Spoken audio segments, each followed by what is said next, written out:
El siguiente segmento tiene contenido o opinión.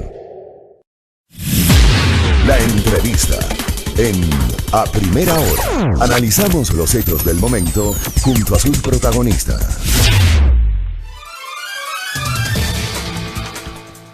Muy bien, 7 de la mañana con 38 minutos. Gracias. Seguimos aquí en nuestro espacio de noticias. Está claro, debe quedar claro, que el mundo, que nuestro país, que nuestras ciudades van a cambiar, creo yo, para siempre. Con las concepciones a las cuales estuvimos acostumbrados hasta enero, febrero de este año, no va a ser el mismo país. Nuestras lógicas van a ser distintas, inclusive desde la casa. Seguramente muchos ya lo estamos haciendo. Cosas tan simples como el dejar los zapatos en el umbral de la puerta, en el ingreso de la casa, y no ingresar con zapatos a la casa, por mencionar algo. El lavado constantemente de manos, el uso recurrente del alcohol, porque además estamos psicoseados. Todos estamos psicoseados y es legítimo con el estado de cosas. El tema de sacarnos la ropa, de ducharnos y salimos, llegamos, inmediatamente nos sacamos, ponemos en una funda aparte, desinfectamos las llaves, las fundas del supermercado las desinfectamos antes de llevarlas a la cocina. Son lógicas que seguramente ustedes y quienes habla estamos cambiando y vamos a cambiar para siempre. Y dentro de esas lógicas que van a cambiar para siempre, hay que incluir la forma de movilizarnos, la movilidad. Está claro que cuando el país comience a retomar paulatinamente la normalidad, la ministra de Gobierno hace pocos días dijo algo que es real, en el sentido de que va a pasar mucho tiempo, varios meses, para que se pueda empezar a normalizar la situación en la República. Y uno de los temas que causa preocupación es la forma de movilizarnos. O sea, luego de esta emergencia, yo no visualizo otra vez unidades repletas de pasajeros donde no hay dónde poner un pie. Aquí pues en la 6 de diciembre, la denominada Ecovía, o la mal llamada Ecovía, que de eco no tiene nada. O la Metrovía en el caso de Guayaquil, ciudad en donde la indisciplina ha sido recurrente y diaria. Y ahí tienen ustedes los resultados. ¿Qué va a pasar con las lógicas de la movilidad y del transporte? Acudimos a la visión de un especialista en la materia, el doctor Álvaro Guzmán, ex director de la Agencia Nacional de Tránsito, especialista en movilidad, que tiene la gentileza de atendernos. ¿Cómo le va, doctor? Bienvenido, buenos días. Buenos días, Fabricio, un cordial saludo a usted y a toda su radio escucha. Muchas gracias por la gentileza. Por cierto, el doctor Álvaro Guzmán es un hombre que se moviliza en bicicleta. Incluso dentro de su condición de director de la ANT, cuando venía acá a las entrevistas, en muchas ocasiones vino en bicicleta, así que el uso de medios alternativos. Yo le pregunto a Álvaro Guzmán, ¿hacia allá va el mundo? ¿Hacia allá podría ir el país? Ahora sí, al uso masificado de medios alternativos, ¿o qué va a pasar con nosotros en el Ecuador y nuestras lógicas para transportarnos, para movilizarnos? A ver, Fabricio, creo que hay que enmarcar la problemática que tenemos de la mejor manera y entender qué es lo que está sucediendo. Tenemos una pandemia que ha traído unos efectos nunca antes vistos en nuestras vidas, en la sociedad, en la economía, en el planeta. Eso hay que tenerlo muy claro.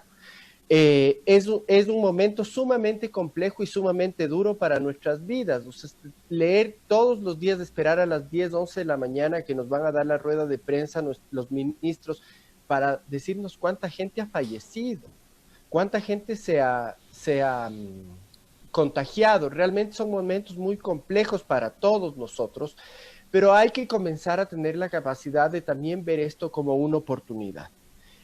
Es un momento donde tenemos que decidir, porque esto es sumamente importante, Fabricio. Creo que el sistema ha venido generando una serie de inequidades muy, muy grandes en todo el mundo y en nuestro país no es la excepción. Y es donde tenemos que decidir si estas diferencias se amplían o si podemos comenzar a pensar en una ciudad diferente, más equitativa.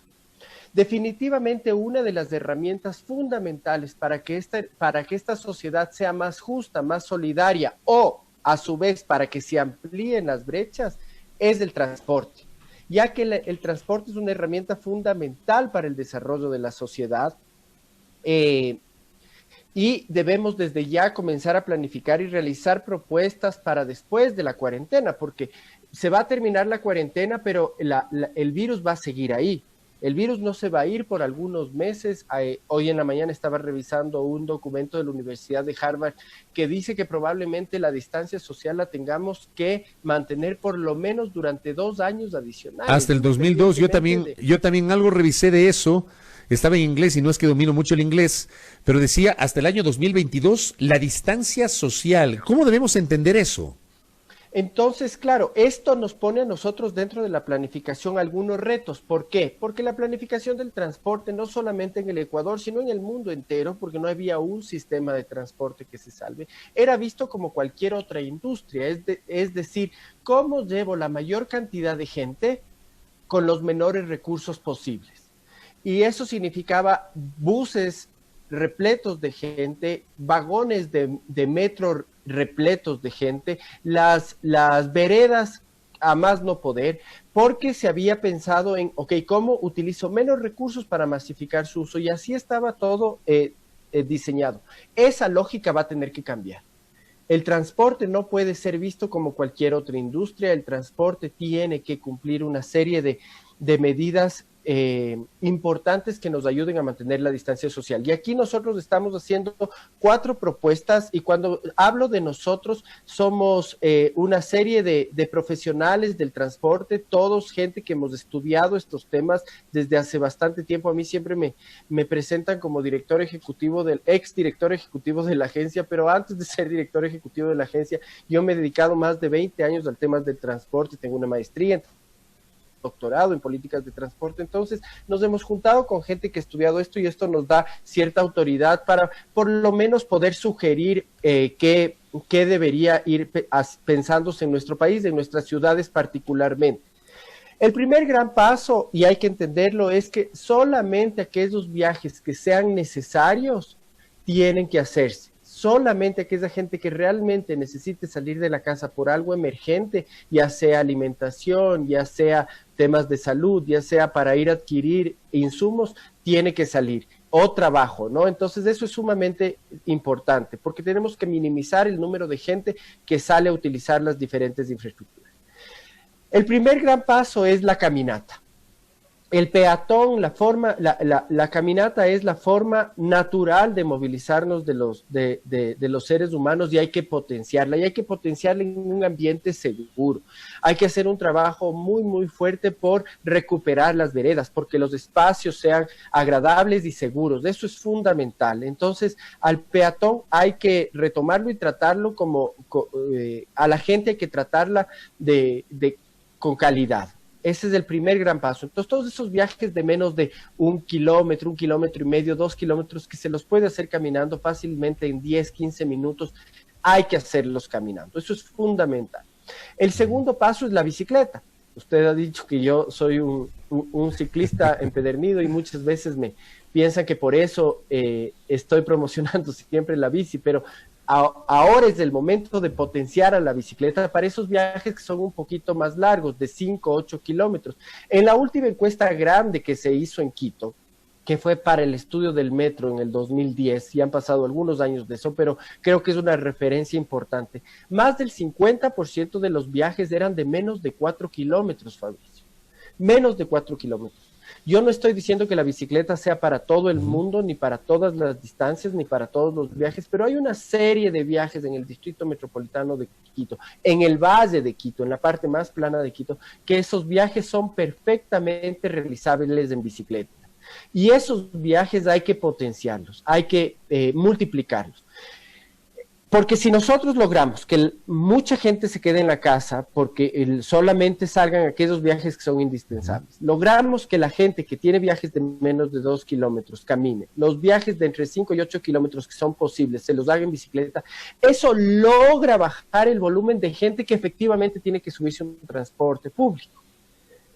Eso es muy importante. ¿Por qué? Porque vamos a caer en una recesión económica como planeta, como Ecuador. Vamos a caer en una recesión económica, y para poder salir de esa recesión económica de la mejor manera, los que nos van a sacar de esa recesión no son la gente que puede hacer teletrabajo necesariamente. El teletrabajo va a ser importante, lo que usted y yo estamos haciendo en este momento, usted está pudiendo realizar su trabajo mientras yo me he quedado en mi casa. Pero ese trabajo no es para todo el mundo. La gente que tiene que encender esa máquina de coser para comenzar a hacer los uniformes. La gente que tiene que llegar al hospital para que estén perfectamente limpios, esa gente no va a poder seguir moviéndose en taxi, va a tener que llegar en transporte público, porque la gran masa laboral de este país se transporta en transporte público y tenemos que garantizarle un transporte seguro, higiénico, que no tenga posibilidades de contagio. Entonces ahí viene la última recomendación que estamos haciendo, son protocolos de higiene sumamente estrictos, que se cumplan a cabalidad, y aquí va a tener que haber un trabajo sumamente grande de los municipios. No puede dejar exclusivamente en manos de las empresas. El municipio tendrá que hacer grandes lugares como parqueaderos, garajes, donde los buses pernocten, parqueaderos grandes donde pueda poner 50, 100 buses en una sola, para que haya una persona responsable de las instituciones, verificando que se cumplan los protocolos de higiene, porque aquellas personas que no tengan otra opción que usar el transporte público tendrán que hacer. Ahora, el tema, permítame interrumpirle, porque claro, tengo interacción de los oyentes en este diálogo con usted, con el doctor Álvaro Guzmán, especialista en transporte y movilidad. Acá nos dicen algo que es absolutamente cierto. La topografía de Quito. Quito es una ciudad, obviamente, que tiene altas, que tiene bajas. No todo el mundo, digamos, tiene probablemente el mismo estado físico para aguantar una subida en bicicleta. Tal vez si yo lo comparo con Guayaquil evidentemente es una ciudad totalmente plana, y allí sí se puede masificar el uso de la bicicleta. Le traslado esta inquietud que nos hacen los oyentes: ¿cómo hacer para que en Quito se pueda masificar el uso de la bicicleta, tomando en cuenta estas condiciones topográficas que tiene la ciudad? Sí, mi estimado Fabricio, como le comentaba hace un momento, no es para todo el mundo, no es para todos los viajes. Hay gente que por sus capacidades físicas no va a poder hacerlo. Hay barrios de Quito que no van a poder, nunca le vamos a exigir a una persona que viene desde Yaruquí a trabajar en Quito. Es imposible. Es imposible. Pero sí hay los viajes dentro del macrocentro de la ciudad. Esa gente que vive por el aeropuerto y trabaja en el sector financiero de la ciudad. Esas son distancias que tranquilamente se lo puede hacer en bicicleta. Por darle un ejemplo, en el sur de la ciudad también, tranquilamente desde la Ecuatoriana a la Villa Flora, se lo puede hacer en bicicleta, porque ya son lugares donde estamos en el base plano de la ciudad. Entonces, esos viajes son los que tienen que potenciarse para utilizar la bicicleta. Entonces, es importante dejar esto claro, porque no es para toda la ciudad, no es para todo el mundo, pero lo que necesitamos es que aquellos que puedan hacerlo lo hagan para liberar espacio en el transporte público. Eso es importante. Y el otro paso que hay que hacer para que el transporte público vaya que no vaya repleto de gente, es prioridad al transporte.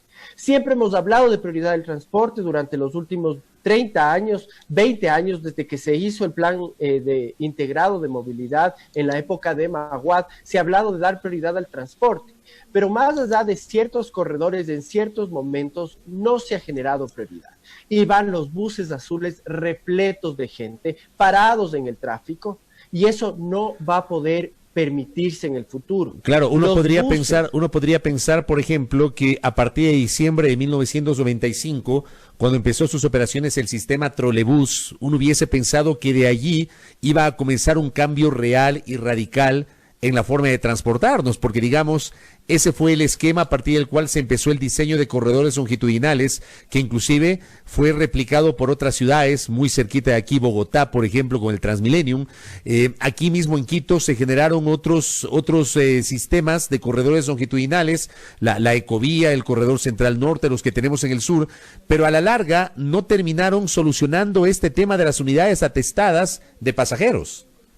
Sí, Fabricio, el tema del trolebús particularmente es un sistema que es víctima de su propio éxito, porque el sistema trolebús fue tan eficiente que a los gerentes de la empresa había muchísima gente que le decía: póngame un alimentador, y efectivamente se fueron generando cada vez más alimentadores que terminaron colapsando el sistema, cuando lo que se debió haber hecho fue seguir ampliando los sistemas, seguir generando prioridad para que no genere lo que pasa, lo que está sucediendo en la actualidad. Y pasa en Quito, pasa en casi toda América Latina, que nadie quiere hacerse cargo de hijos ajenos, ¿no? Entonces, como el trolebús era proyecto del alcalde Maguad, ya los siguientes alcaldes no quisieron darle fuerza y prioridad a ese proyecto y cada uno salió con su propio proyecto. El alcalde Moncayo no, yo voy a hacer por acá mi corredor central norte con otras especificaciones, con otros colores, con otros, sin integrarlo. Después vino el otro y dijo no, yo tengo que hacer un metro, en vez de reforzar lo que tenía, hacer que ese sistema funcione y eventualmente ir haciendo las ampliaciones que se requieran. Con esto no quiero decir que el metro no se tenía que hacer, pero nunca se pensaron los sistemas de manera integrada y eso estamos sufriendo ahorita e integrada no solamente en términos de transporte, sino también en términos de uso de suelo.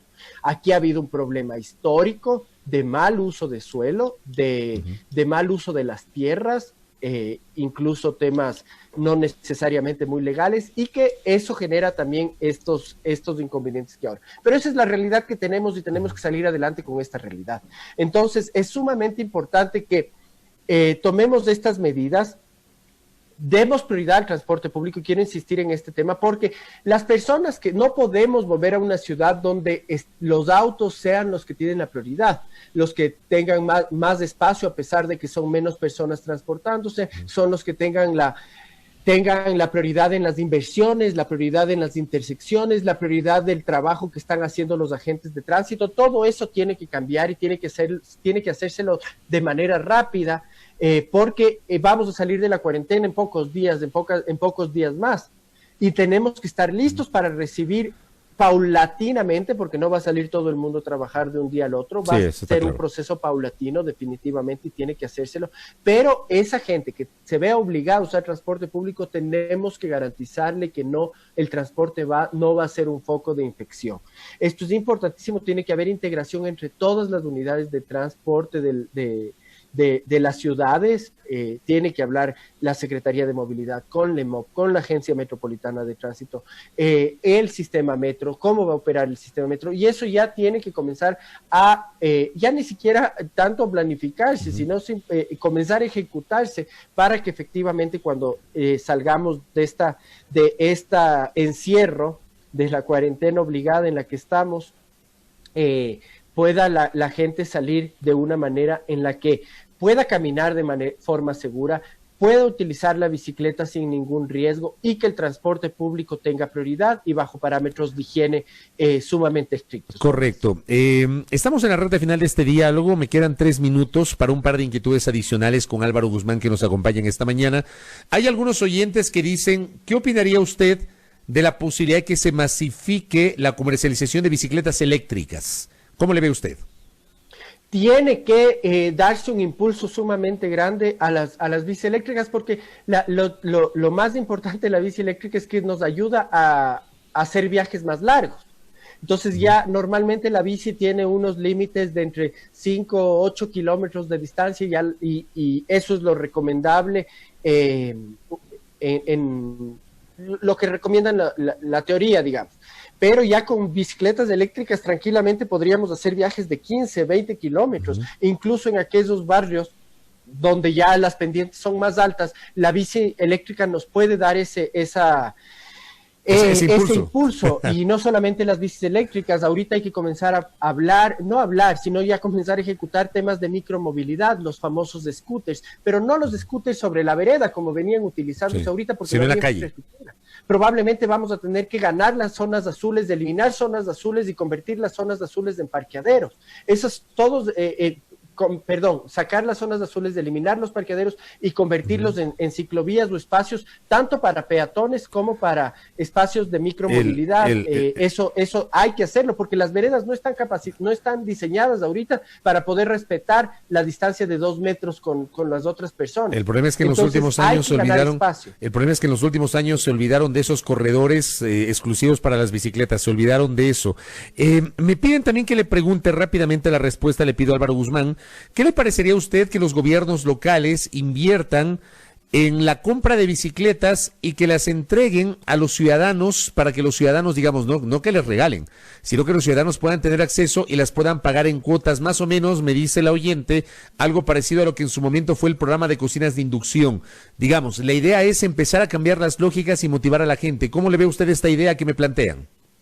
Cualquier impulso de parte, ya puede ser de gobierno central, puede ser por parte de, incluso aquí pueden entrar las empresas privadas tranquilamente a financiar estos equipos, no son equipos muy caros, una bici eléctrica podemos encontrarlas en el mercado desde, son mucho más caras que una bicicleta, porque una bici tranquilamente, una puede comenzar a financiarlas también directamente y no poner las cargas sobre el Estado central. No importa quién lo haga, pero hay que promocionar estas medidas, porque además hay muchos otros factores. Ahorita solo hemos hablado de la pandemia, pero hay tantos otros factores. Por ejemplo, la calidad del aire influye directamente en las afecciones respiratorias. Entonces, si nosotros logramos tener una mejor calidad del aire, el número de personas que se les agrave el tema del COVID va a ser menor. Entonces, hay una serie de beneficios adicionales que nos traería un cambio en la lógica de la movilidad a las ciudades, que tenemos que aprovecharnos y hacerlo, porque esto es un tema que se ha venido hablando en los últimos, desde la Comisión Brundtland en el año 87, ¿no? No es un tema nuevo, sino que no ha habido decisión política para hacerlo, y ahorita creo que es el momento en el que podemos utilizar la decisión política, porque va a haber apoyo ciudadano y tenemos que aprovechar el momento. Correcto. Una respuesta de 30 segundos, por favor, a Álvaro Guzmán. Una pregunta que también me plantean. ¿Y con esto qué va a pasar con el metro? Me imagino yo que la inauguración se va a postergar, obviamente, pero ¿qué va a pasar con el metro? En 30 segundos, brevísimo, por favor. Sinceramente, yo no he hablado con mi amigo Edison Llanes, que está hecho cargo de la operación del metro, pero ellos van a tener que definitivamente replantear ciertas operaciones del metro para que los vagones no vayan, se respete la distancia social recomendada. Esto va a ser cambios importantes en el proyecto operativo que tenía el metro, y va a tener que hacérselo porque la infraestructura está ahí, va a haber que utilizarla porque va a ser una solución fantástica, pero ya no va a poder llevar la cantidad de gente que se esperaba que sea. Correcto. Doctor, gracias por el tiempo y por la gentileza, valoro mucho este diálogo porque además nos permite explorar lo que va a pasar con nuestra sociedad después del COVID-19. Un abrazo, doctor Guzmán, gracias. Fabricio, un abrazo fraterno para usted, para su familia igualmente. Muchas gracias, muy gentil, lo propio para usted. Álvaro Guzmán, exdirector de la Agencia Nacional de Tránsito, especialista en movilidad.